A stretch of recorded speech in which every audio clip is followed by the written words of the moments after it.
years ago, I was weeding my flower bed out front, and I thought I got stung by a bee.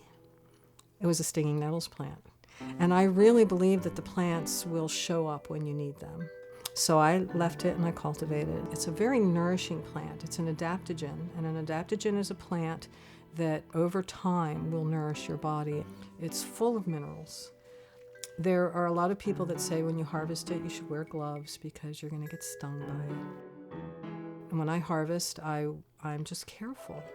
And I touch the plant gently, I cut it where it needs to be cut, and yes, I'll get stung a little bit. But there are times when I do it on purpose. It's called urtication, when you stick your hands in it or a part of your body that is sore, and the chemicals in the hairs will help reduce inflammation and pain.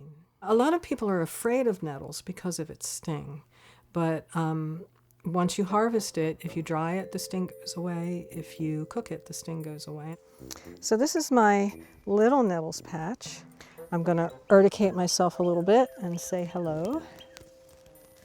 And the first thing I'm going to do is harvest the tender tops, and these will be for cooking. You can see that there are more stingers on the stems than there are on the leaves. So when you're harvesting, you just take the end of a leaf, you're not likely to get stung very much. So I'm going to take a few of the tops. They're more tender in the spring. Once they start to flower, they get kind of stringy. So right now, this is where I dry my herbs. Ideally, I would like them to be hung, but I'm not set up for it right now. So I have a loosely woven cloth over a rack, and I'm just going to lay them out here separately. Leave a little space between them. Anything that you can do with spinach or other greens, you can use nettles to replace, and it's far more nutritious.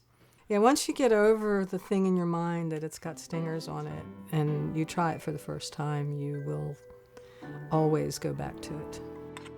I feel bad eating in front of you, but boy, is it good.